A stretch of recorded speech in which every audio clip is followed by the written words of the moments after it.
તો 2025 અને 2026 ની જો આપણે સ્થિતિ જોઈએ કે 2025 માં 20 જૂન સુધીમાં કેટલો વરસાદ વરસ્યો હતો તો 2025 માં 20 જૂન સુધી 13.6% વરસાદ થયો હતો અને તેની કમ્પેરિઝન જો અત્યારે 2026 ની સાથે કરવામાં આવે તો ખૂબ જ પ્રતિકૂળ જોવા મળી રહી છે।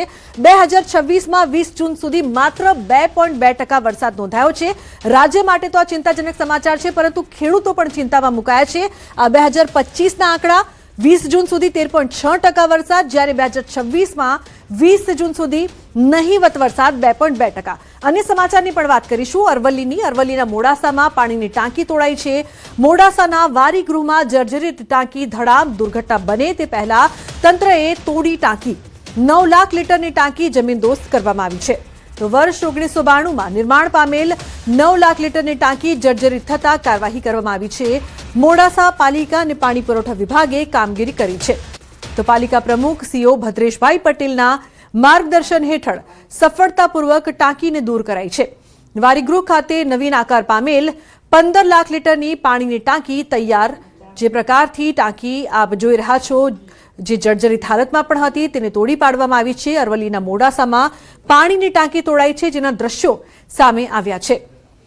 તો મોડાસાના વારીગૃહમાં આ જર્જરિત ટાંકી હતી, તેને તોડી પાડવામાં આવી છે। 9 લાખ લીટરની ટાંકી છે, તે જમીન દોસ્ત કઈ રીતે થઈ જાય છે તેના દ્રશ્યો સામે આવ્યા છે। તો માત્ર થોડાક જ સેકન્ડમાં આ ટાંકી છે તે તોડી પાડવામાં આવી હતી। અરવલ્લીના મોડાસામાં આ પાણીની ટાંકી ખૂબ જ જર્જરિત હાલતમાં હતી। વારીગૃહ ખાતે નવીન આકાર પામેલ 15 લાખ લીટરની આ પાણીની ટાંકી છે તે તૈયાર કરવામાં આવી હતી, જે છેલ્લા લાંબા સમયથી કહી શકાય કે જર્જરિત હતી। 9 લાખ લીટરની પાણીની ટાંકી।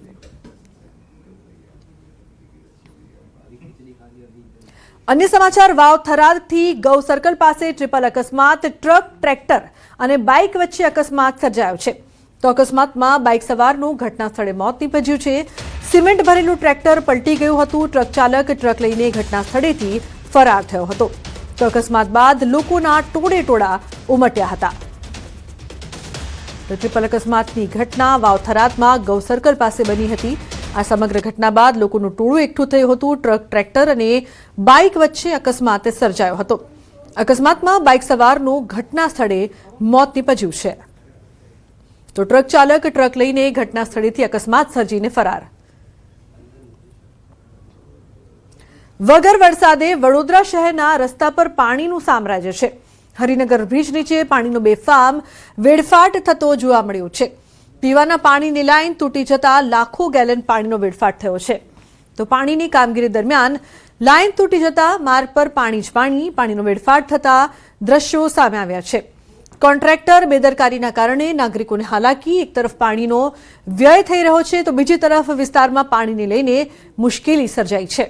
તો વગર વરસાદે રસ્તા પાણી થયા હોય તેવા દ્રશ્યો વડોદરાથી। રાજકોટના હિંગળાજ નગરના સ્થાનિકો માટે સારા સમાચાર છે। ચોમાસા દરમિયાન નહીં કરવામાં આવે ડિમોલિશન। મનપાએ મકાન તોડવાની કાર્યવાહી અટકાવી છે। સુપ્રીમ કોર્ટના ચુકાદાને આધારે આ નિર્ણય લેવાયો છે। તો મીડિયાના અહેવાલ બાદ મનપા તંત્ર સક્રિય। આ તરફ મેયર નેહલ શુક્લે કહ્યું કે કોર્પોરેશનને જેમાં ફાયદો થશે એ તમામ વિકલ્પો ઉપલબ્ધ છે।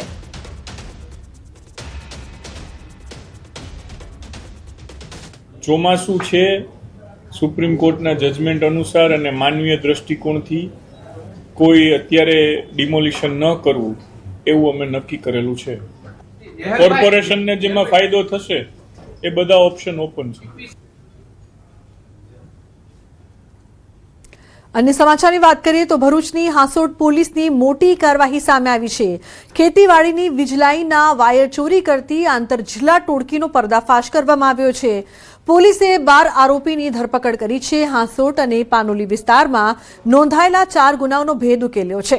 તપાસમાં સામે આવ્યું છે કે આરોપીઓ રાતના સમયે રેકી કરીને ચાલુ વીજલાઈનનો વાયર કાપી ચોરી કરતા હતા અને બાદમાં ભંગાર વેપારીઓને વેચી દેતા હતા। તો પોલીસે આરોપીઓ પાસેથી એલ્યુમિનિયમ વાયર ટેમ્પો, બાઇકો અને મોબાઈલ સહિત 20,60,000 રૂપિયાથી વધુનો મુદ્દામાલ જપ્ત કર્યો છે। આ સમગ્ર મામલે પોલીસે વધુ તપાસ હાથ ધરી છે।